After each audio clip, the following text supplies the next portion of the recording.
Matius pasal 5. Yesus mengajar banyak orang.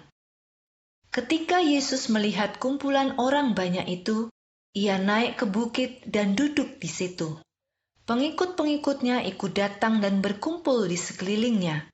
Lalu ia mulai mengajar mereka, katanya, "Betapa bahagianya orang-orang yang tahu bahwa mereka mempunyai kebutuhan rohani, karena kerajaan surga adalah milik mereka. Betapa bahagianya orang-orang yang berduka cita sekarang, karena Allah akan menghibur mereka. Betapa bahagianya orang-orang yang rendah hati, karena mereka akan menerima tanah yang telah dijanjikan Allah. Betapa bahagianya orang-orang yang berhasrat untuk melakukan kebenaran lebih daripada segalanya, karena Allah akan memuaskan mereka. Betapa bahagianya orang-orang yang berbelas kasihan kepada orang lain, karena Allah akan memberikan belas kasihan kepada mereka. Betapa bahagianya orang-orang yang mempunyai hati yang murni, karena mereka akan melihat Allah. Betapa bahagianya orang-orang yang mengusahakan perdamaian, karena mereka akan disebut anak-anak Allah. Betapa bahagianya orang-orang yang dianiaya karena melakukan kebenaran, karena mereka sudah menjadi warga kerajaan surga.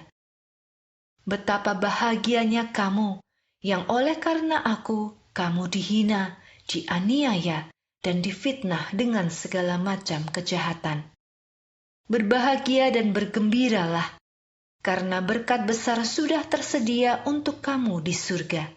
Dan ingatlah, bahwa nabi-nabi yang hidup sebelum kamu juga mengalami penganiayaan seperti itu. Garam dan terang dunia. Kamu adalah garam dunia. Tetapi kalau garam menjadi tawar, tidak ada lagi yang bisa membuatnya asin. Garam tidak ada gunanya lagi jika rasa asinnya hilang. Garam itu akan dibuang dan diinjak-injak orang. Kamu adalah terang dunia. Kota yang terletak di atas bukit tidak dapat disembunyikan. Tidak ada orang yang menyalakan lilin, lalu menutupinya dengan ember tempat air. Sebaliknya, ia akan meletakkannya di atas tempat lilin. Dengan demikian, setiap orang yang ada dalam rumah akan mendapat sinarnya. Demikian juga kamu harus menjadi terang bagi orang lain, supaya orang lain dapat melihat hal baik yang kamu perbuat, sehingga mereka akan memuliakan Bapamu yang di surga. Yesus dan hukum Taurat. Janganlah kamu menyangka aku datang untuk menghapus hukum Taurat Musa atau ajaran nabi-nabi. Aku datang bukan untuk menghapus ajaran-ajaran itu, tetapi untuk melaksanakannya dan menunjukkan arti yang sesungguhnya. Ketahuilah bahwa ajaran hukum Taurat itu tidak akan dihapuskan sampai langit dan bumi tidak ada lagi. Bahkan tidak ada satu huruf atau satu titik pun yang akan dihapuskan dari hukum Taurat sampai semua yang telah dijanjikan digenapi.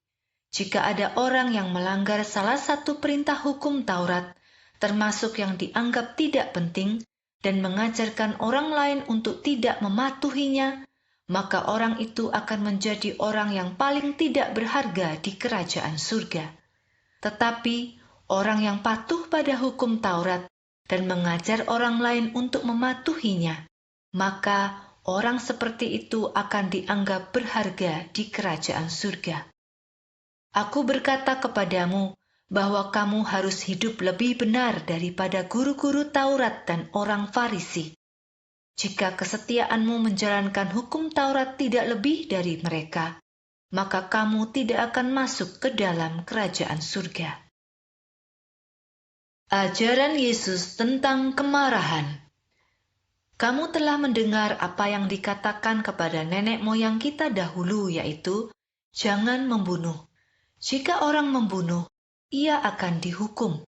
Akan tetapi aku berkata kepadamu, jangan kamu marah kepada saudaramu, karena kamu akan dihukum. Dan jika kamu menghina orang lain, kamu akan dibawa ke pengadilan tinggi. Dan jika kamu mengatakan kepada orang lain bodoh, kamu akan ada dalam bahaya api neraka. Jika kamu sedang memberikan persembahan di depan mezbah, dan tiba-tiba kamu teringat ada saudaramu yang sedang marah kepadamu, tinggalkanlah persembahanmu itu dan pergilah berdamai dengan saudaramu. Sesudah itu, barulah kamu pergi memberikan persembahanmu. Jika ada orang membawamu ke pengadilan, berusahalah berdamai dengan dia secepat mungkin. Kamu harus berdamai dengannya sebelum sampai ke pengadilan. Jika tidak, maka dia akan menyerahkanmu kepada hakim, lalu hakim akan menyerahkanmu kepada petugas penjara yang akan melemparkanmu ke dalam penjara. Dan aku berkata kepadamu, kamu tidak akan keluar dari penjara itu sampai kamu selesai membayar semua utangmu. Ajaran Yesus tentang dosa perzinaan. Kamu telah mendengar hukum yang berkata, jangan berzina. Tetapi aku berkata kepadamu, jika ada laki-laki yang memandang perempuan dan ingin melakukan dosa seks dengan dia, maka orang itu sudah berbuat zina dengan perempuan itu dalam pikirannya. Jika mata kananmu membuat kamu berdosa, cungkilah itu dan buanglah. Lebih baik kamu kehilangan satu anggota tubuhmu daripada seluruh tubuhmu dibuang ke neraka. Jika tangan kananmu membuat kamu melakukan dosa, potonglah itu dan buanglah. Lebih baik kamu kehilangan satu bagian tubuhmu daripada seluruh tubuhmu dibuang ke neraka. Ajaran Yesus tentang perceraian. Ada juga hukum yang berkata, setiap orang yang menceraikan istrinya harus memberikan surat cerai. Akan tetapi aku berkata kepadamu, bahwa laki-laki yang menceraikan istrinya, kecuali jika istrinya berzina, ia membuat istrinya melakukan dosa perzinaan. Dan siapapun yang mengawini perempuan yang diceraikannya itu, ia juga melakukan dosa perzinaan. Ajaran Yesus tentang janji. Kamu telah mendengar apa yang dikatakan kepada nenek moyang kita dahulu. Jika kamu bersumpah, janganlah melanggarnya. Lakukan sumpah yang kamu buat kepada Tuhan.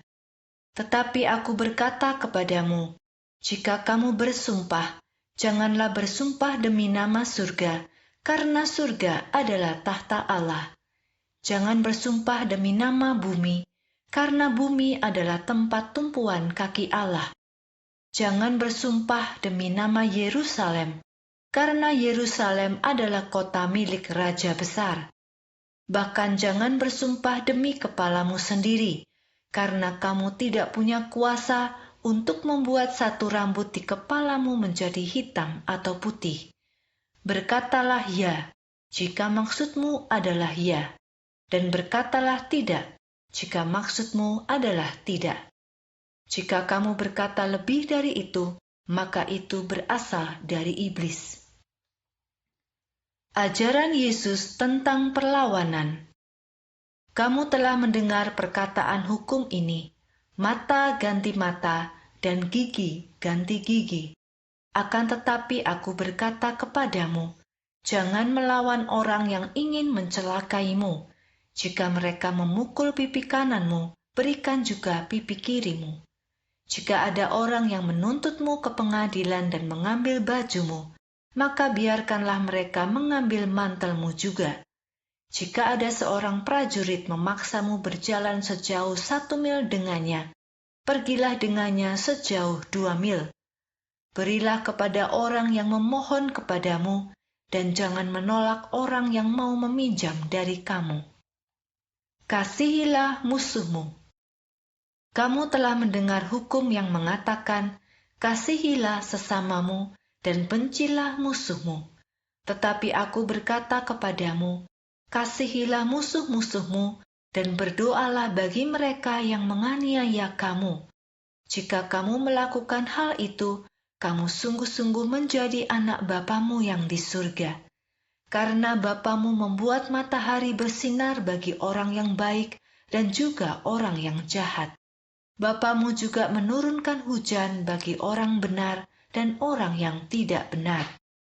Jika kamu hanya mengasihi orang yang mengasihimu, mengapa kamu harus mendapat upah? Bahkan pemungut pajak pun juga melakukan hal itu. Dan jika kamu hanya berbuat baik kepada teman-temanmu, kamu tidak lebih baik daripada orang lain. Sebab orang yang tidak mengenal Allah juga berbuat baik kepada teman-temannya.